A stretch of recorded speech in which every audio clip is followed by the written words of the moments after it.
Election commission کی جانب سے جاری کردہ تفصیلات کے مطابق گزشتہ کچھ سالوں میں وزیر اعظم نریندر مودی کی پارٹی نے سب سے زیادہ سیاسی فنڈنگ وصول کی۔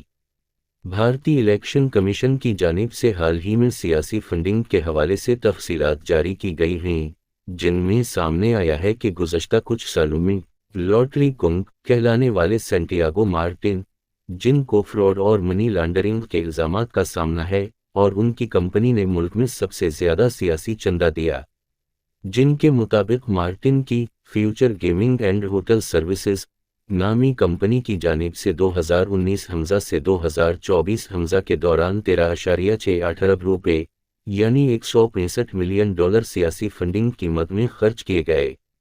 یہ رقوم ایک ایسے فنڈنگ سسٹم کے تحت سیاسی جماعتوں کو فراہم کی گئیں جو کہ اب فعال نہیں ہے۔ الیکٹورل بانڈز کہلانے والے اس نظام کے تحت ڈونرز بھارتی سیاسی جماعتوں کو اپنی شناخت ظاہر کیے بغیر بڑی رقوم فراہم کرتے رہے ہیں۔ یہ سسٹم بھارت کی سیاسی جماعتوں کو مالی تعاون دینے والے افراد اور کمپنیوں کا نام پوشیدہ رکھنے کے لیے 7 سال قبل مودی حکومت کی جانب سے شروع کیا گیا تھا، جسے فروری 15 کو بھارتی سپریم کورٹ نے غیر آئینی قرار دے دیا تھا۔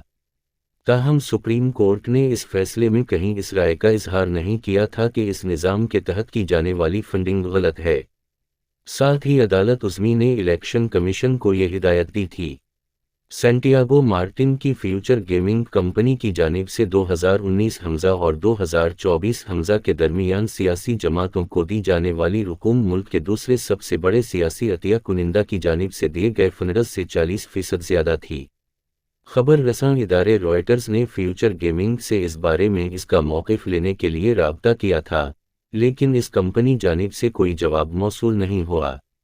دوسری جانب الیکشن کمیشن کی جانب سے جاری کردہ تفصیلات سے یہ بھی پتہ چلا ہے کہ بھارتی وزیر اعظم نریندر مودی کی سیاسی جماعت بھارتیہ جنتا پارٹی نے مجموعی طور پر ملک میں سب سے زیادہ سیاسی فنڈنگ وصول کی۔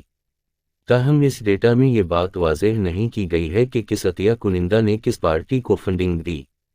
سینٹیاگو مارٹن کون ہیں؟ 59 سالہ مارٹن 9 انگلی میں لاٹری کے ٹکٹ بیچا کرتا تھا اور وہ ریئل اسٹیٹ کے کاروبار کا مالک ہے۔ مقامی میڈیا کے مطابق اس کی سیاسی حلقوں میں دوستیاں ہیں اور وہ سیاست دانوں پر بے تحاشا روپے خرچ کرتا ہے اور انہیں قیمتی تحائف دیتا رہا ہے۔ ان کے اور ان کی کمپنی کے خلاف پولیس، ٹیکس حکام اور تفتیشی اداروں کی جانب سے مختلف کیسز کے حوالے سے کارروائیاں بھی کی جاتی رہی ہیں۔ پچھلے سال ستمبر میں بھارت میں مالیاتی جرائم کے حوالے سے کام کرنے والے ادارے انفورسمنٹ ڈائریکٹوریٹ نے مارٹن کی فیوچر گیمنگ اور ان سے منسلک 15 اور کمپنیوں کے خلاف منی لانڈرنگ کی دفعات کے تحت ایک درخواست دائر کی تھی، جس میں ان پر لاٹری کے حوالے سے رائج قوانین کی خلاف ورزی کا الزام لگایا گیا تھا۔ مارٹن نے اس کیس میں انفورسمنٹ ڈائریکٹوریٹ کی جانب سے اپنی پراپرٹی ضبط کیے جانے کے خلاف ایک اپیل بھی دائر کی تھی، جو کہ مسترد ہو گئی تھی۔ مارٹن اور ان کی کمپنی نے اس کیس میں عائد الزامات کی تردید کی ہے۔